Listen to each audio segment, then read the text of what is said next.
स्वर्गीय भैरू सिंह शेखावत जी की आज पुण्यतिथि है, जिसके ऊपर नितिन गडकरी यहां पर पहुंचेंगे और भाजपा इसको जन्म शताब्दी समारोह के रूप में मना रही है, क्योंकि 23 अक्टूबर को उनका जन्मदिन भी है। ऐसे में भाजपा लगातार तैयारियां कर रही है और कुछ ही समय में नितिन गडकरी जी पहुंचेंगे। हमारे साथ सांसद सुमेधानंद सरस्वती जी हैं। सब आज पुण्यतिथि है भैरू सिंह शेखावत जी की, जिन्होंने बड़ा योगदान राजस्थान की राजनीति में दिया, भाजपा को बड़ा योगदान दिया। कैसे देखते हैं इसको? हमारे देश के पूर्व उपराष्ट्रपति और राजस्थान के मुख्यमंत्री रहे माननीय भैरू सिंह शेखावत साहब उस समय से पार्टी से जुड़े थे जब जनसंघ का स्वरूप था। 1952 में वो यहीं दातारामगढ़ से विधायक बने और उसके बाद लगातार उनकी यात्रा चलती रही। उन्होंने राजस्थान को पिछड़े प्रदेश से प्रगतिशील प्रदेश की श्रेणी में खड़ा कर दिया।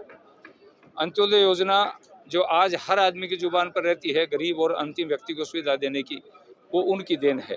तो ऐसे महापुरुष के लिए पार्टी ने तय किया कि उनके जन्म शताब्दी के अवसर पर पूरा वर्ष भर एक कार्यक्रम चले और उसका जो पहला कार्यक्रम है वो इनकी जन्मभूमि खाचरियावास में हो। इसी दृष्टिकोण से यहाँ पर यह कार्यक्रम आयोजित किया गया है। सब लगातार अब शीर्ष नेतृत्व के भी राजस्थान में लगातार दौरे लग रहे हैं। प्रधानमंत्री नरेंद्र मोदी जी हो, गडकरी जी हो, आने वाले समय में जेपी नड्डा जी का। क्या राजस्थान में विधानसभा चुनाव को लेकर भी तैयारियां चालू हो गई? देखिए, इसमें दोनों विषय है। अभी तक जो कार्यक्रम है वो संगठनात्मक हमारे हैं। ये कार्यक्रम, इसका राजनीति से कोई लेना देना नहीं है। ये तो भैरू सिंह शेखावत साहब के उनको श्रद्धांजलि देने के लिए कार्यक्रम किया गया है। इसमें पार्टी एक राजनीतिक दल है, पार्टी कार्यक्रम को कर रही है। अब इसके साथ में कोई जोड़ेगा तो जोड़ेगा, लेकिन हमारा ये जो कार्यक्रम है ये विश्व उनके प्रति श्रद्धा व्यक्त करने का कार्यक्रम है। लेकिन राजस्थान में महंगाई राहत कैंप के रूप में मुख्यमंत्री अशोक गहलोत जी कह रहे हैं कि सरकार रिपीट करवाएंगे, भाजपा कहीं नजर नहीं आ रही है। क्या लगता है कि महंगाई राहत कैंप महंगाई से राहत दे पाएगा आम जनता को राजस्थान की? देखिए, ये राहत कैंप नहीं है, ये आहत कैंप है। अगर गरीब को कुछ देना है तो नरेंद्र मोदी से सीख लेनी चाहिए। माननीय प्रधानमंत्री जी हर 3 महीने में 4 महीने में 1-2 हज़ार रुपये की किस्त डालते हैं, ऑनलाइन चली जाती है, कहीं कैंप लगाने की ज़रूरत नहीं। कोरोना काल में पैसे भेजे लोगों के खाते में, कहीं कैंप लगाने की ज़रूरत नहीं थी। आप भी मनरेगा के कार्यक्रम को इनको कर्मचारियों को, कार्यकर्ताओं को पैसा जाता है, डायरेक्ट जाता है, कहीं कोई कैंप की जरूरत नहीं है। ये तो परेशान करने की बात है। राजस्थान में आने वाले समय में आप क्या कुछ तैयारियां करेंगे जिससे कि राजस्थान में भाजपा की सरकार आ सके? क्योंकि कर्नाटक के जो रिजल्ट आपने देखा किस तरीके से, उससे कोई सीख लेते हुए राजस्थान में कुछ चेंजेस बदलाव करने की कोशिश करेंगे? देखिए, कर्नाटक को हर जगह नहीं जोड़ना चाहिए। आप कर्नाटक को, यूपी को देखो, 17 के 17 हमारे जो मेयर हैं वो भाजपा के बने, 17 के 17 सब पार्टियां शून्य 0 रही हैं। तो इसलिए केवल कर्नाटक को जोड़ करके राजनीति को देखेंगे तो फिर यूपी को देख लो।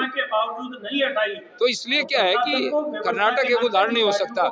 राजस्थान में अशोक गहलोत के खिलाफ जो एंटी कमेंसी है, कांग्रेस की जो कलह है, उनके पूर्व प्रदेश अध्यक्ष, पूर्व उप मुख्यमंत्री आज सड़क पर उनके खिलाफ, तो इसलिए वो तो खुद उनके मंत्री भ्रष्टाचार के आरोप लगा रहे हैं। इसलिए भ्रष्टाचार में डूबी हुई पार्टी यहाँ मुकाबला नहीं कर पाएगी। आखिरी सवाल से बता जी, मुख्यमंत्री अशोक गहलोत ने आपकी पार्टी की वसुंधरा राजे पर उनकी सरकार बचाने का आरोप लगाया।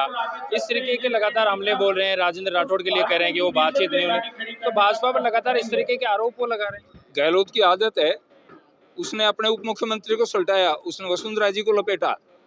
आप अनुमान लगा सकते हैं कि एक तरफ तो कहता है वसुंधरा की सरकार फेल है, दूसरी तरफ कहता है, इसलिए दोगलापन है, झूठ बोलने का एक कारण है और कुछ नहीं है। वो अपनी खाल बचाने के लिए दूसरों पर आरोप लगा रहे हैं। वो कह रहे हैं कि हमारे एमएलए ने पैसे लिए तो मुकदमे दायर कराओ, उनको जेल भेजो। तो ये उनकी एक आदत है, उनकी दूसरों पर दोषारोपण करने की। इसमें वसुंधरा जी का कोई लेना देना नहीं है।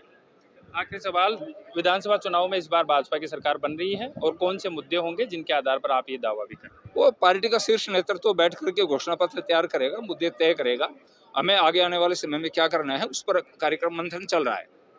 ये थे हमारे साथ सांसद सुमेधानंद सरस्वती जी, जिन्होंने कहा कि किस तरीके से राजस्थान में रूपरेखा बनाई जाएगी और इस बार मुख्यमंत्री अशोक गहलोत के खिलाफ जो एंटी इनकम्बेंसी है उसको देखते हुए राजस्थान में भाजपा की सरकार बनेगी, मुद्दे तय किए जाएंगे और राजस्थान में लगातार जनता के बीच में जाकर उन मुद्दे बुनाए जाएंगे। राजस्थान की मुख्यमंत्री अशोक गहलोत की कांग्रेस सरकार है, उसमें आपसी कलह है, जिसकी वजह से धरातल पर काम नहीं हो पाए। आज स्वर्गीय भैरू सिंह शेखावत जी की पुण्यतिथि है, जिसके ऊपर नितिन गडकरी यहाँ पर अभी कुछ ही समय में यहाँ पर पहुंचेंगे, यहाँ से आम जनता को संबोधित करेंगे। भैरू सिंह शेखावत वो शख्सियत थी जो 3 बार मुख्यमंत्री रहे, उपराष्ट्रपति रहे और उनका लंबा चौड़ा कार्यकाल रहा, जो कि भाजपा को से फर्श से अर्श पर पहुंचाने का भी उन्होंने काम किया और लगातार वो नेतृत्व उन्होंने किया। केंद्र का नेतृत्व किया, 10 बार उन्होंने चुनाव लड़े, जिनमें से 9 बार जीते और 8 बार तो उन्होंने अलग अलग विधानसभा क्षेत्रों से उन्होंने चुनाव लड़े।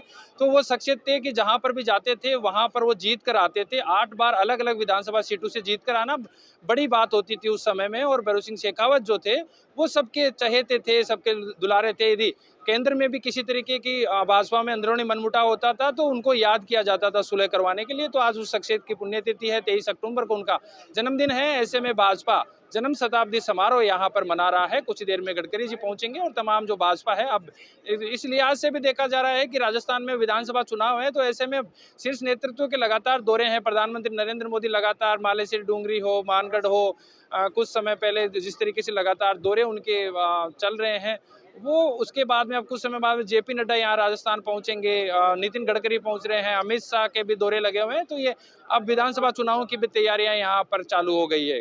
कैमरामैन देवेंद्र के साथ सागर चौधरी, महानगर टाइम्स के लिए सीकर, राजस्थान।